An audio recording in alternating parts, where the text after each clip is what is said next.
누구나 실패합니다. 하지만 실패한 후 그 다음 행동이 불을 가르는 진짜 갈림길입니다. 같은 실패를 했는데 누군가는 주저앉고 누군가는 더 큰 성공을 만들어냅니다. 왜일까요? 바로 실패 후에 가장 먼저 하는 행동이 다르기 때문입니다. 오늘은 우리가 몰랐던 실패했을 때 부자들이 가장 먼저 하는 행동에 대해 구체적인 사례와 심리 그리고 전략까지 알려드립니다. 이 영상을 끝까지 보신다면 당신이 실패했을 때 반드시 취해야 할 단 하나의 행동이 명확해질 겁니다. 1. 부자들은 실패 직후 이 질문을 먼저 던진다. 일론 머스크는 스페이스X의 첫 3번의 발사 실패 후 기자들에게 이렇게 말했습니다. 나는 실패했다고 생각하지 않는다. 그건 데이터일 뿐이다. 그리고 그는 이렇게 자문했습니다. 이 실패로 무엇을 배웠는가? 바로 이 질문. 이번 실패에서 내가 얻을 수 있는 것은 무엇인가? 부자들은 실패 후 감정적으로 반응하지 않고 즉시 데이터를 분석하고 교훈을 찾습니다. 이것은 심리학에서도 입증된 접근입니다. 성장 마인드셋을 가진 사람은 실패를 경험으로 보고 다음 성공을 위한 밑거름으로 사용합니다. 2. 실패 직후 부자들은 즉시 복귀에 들어간다. 빌 게이츠는 마이크로소프트를 만들기 전 트래픽 데이터라는 회사를 차렸습니다. 결과는 처참한 실패. 그런데 그는 실패 직후 일주일 동안 철저하게 복귀 노트를 썼습니다. 왜 실패했는가? 내 판단 중 잘못된 것은? 같은 상황이 온다면 어떻게 대응할 것인가? 이 노트는 훗날 마이크로소프트의 경영 전략에 반영되었고 그는 내 인생 최고의 교과서라 불렀습니다. 반면 대부분의 사람들은 실패 직후 자책하거나 잊으려들 뿐 제대로 복귀하지 않습니다. 부자들은 다릅니다. 실패를 정면으로 마주보고 분해하고 메모합니다. 3. 부자들은 실패 후에 루틴을 미리 만들어둔다.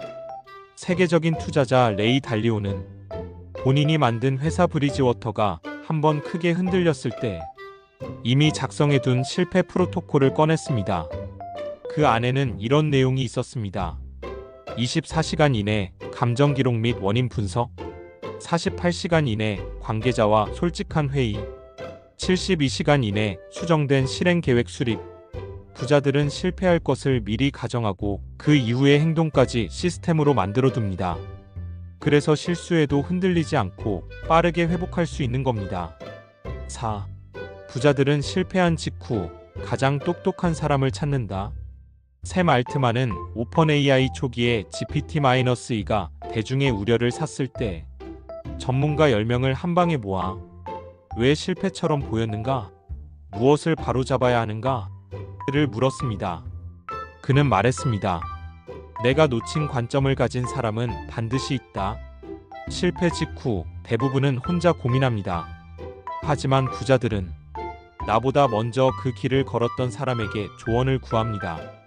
이건 단순한 멘토링이 아닙니다. 실패를 성공으로 바꾸는 인사이트 확보 전략입니다. 5. 마지막으로 부자들은 감정의 바닥까지 내려갔다가 올라온다.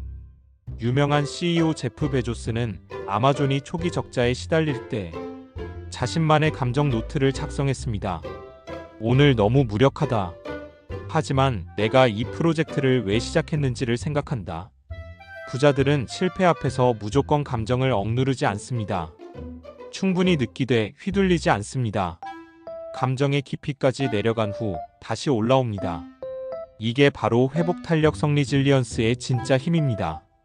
실패를 겪은 후에도 다시 목표를 떠올리고 의미를 되새기며 자신을 회복하는 능력. 이게 부자들의 핵심 근육입니다. 반전 파트. 실패했을 때 일반 사람들과 부자들의 가장 큰 차이점은 시간의 사용 방식입니다. 보통 사람은 실패 후 감정 정리하는데 3일, 아무것도 안 하는데 3일, 겨우 회복하는데 일주일 이상 걸립니다. 하지만 부자들은 실패 직후 3시간 안에 복귀, 회의, 계획 수립을 끝냅니다. 그 일주의 차이가 1년 뒤엔 자산의 10배 차이로 돌아옵니다. 결론 질문형 마무리. 당신은 실패했을 때 어떤 행동을 하시나요? 자책하고 멈추나요? 아니면 부자들처럼 그 실패를 발판으로 쓰시나요? 오늘 알려드린 5가지 자문, 복귀, 루틴, 조언, 감정 회복, 이 5가지만 기억하세요. 실패는 끝이 아니라 부자가 되기 위한 시작일 수 있습니다. 다음 영상도 놓치지 마세요. 지금까지 더리치랩이었습니다.